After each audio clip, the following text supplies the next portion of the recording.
To add a row in Google Sheets, click the row number just below or above where you want the new blank row to appear. That single click selects the entire row, highlighted in blue, which tells the spreadsheet exactly where to work.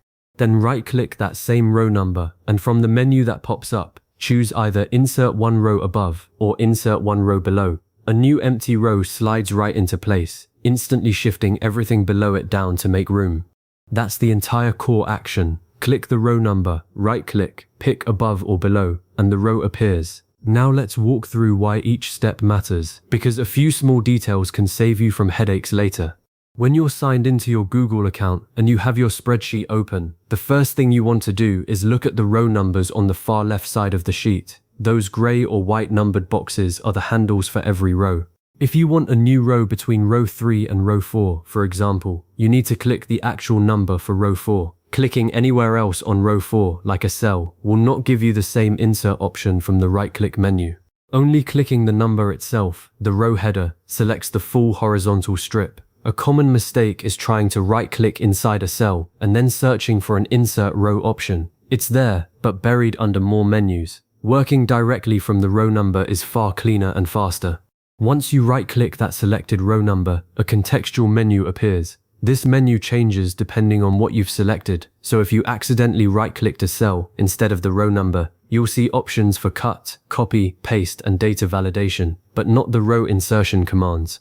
That's your clue that the selection wasn't correct. Simply press Escape to close that menu, click the row number, and try the right-click again. When you see the correct menu, you'll find Insert one row above near the top, followed immediately by Insert one row below. The difference is straightforward. If you selected row 4 and choose above, the new row becomes row 4, and your former row 4 moves down to row 5.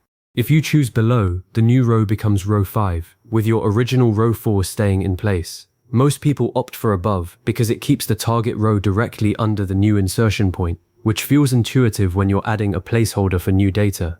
After the new row appears, it's completely empty, with no formatting, borders, or data. You can now click into any cell within that fresh row and start typing. A solid workflow is to enter a row heading first in column A, then press the Tab key to move to column B, or press Enter to jump down to the next row if you're building a vertical list. Tab moves you to the right, which is usually what you want for filling across columns.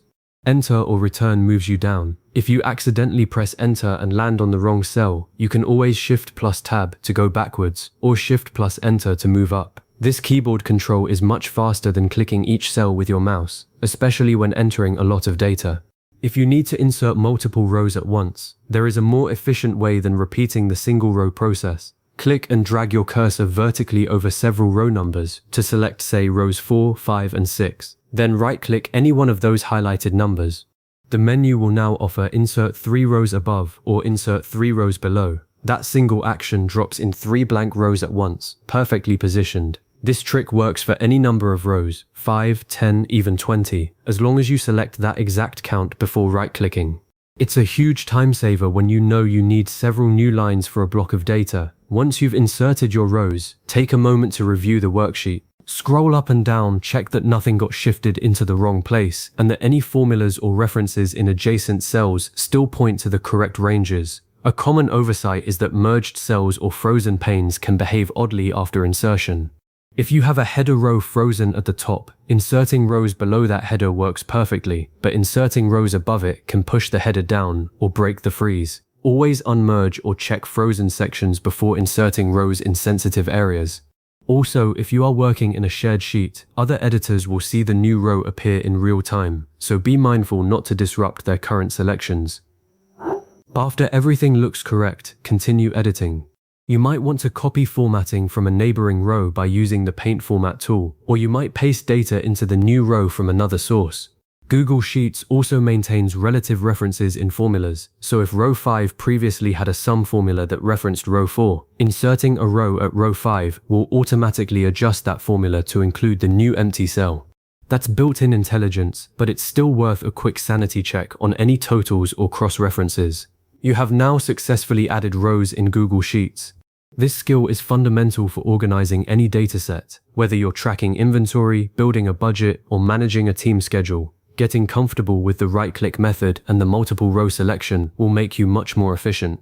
If you ever need a refresher, remember the key steps. Click the row number, right-click, choose above or below, and fill in your data. That's all there is to it. Thanks for following along, and feel free to save this guide for the next time you need to expand your spreadsheet.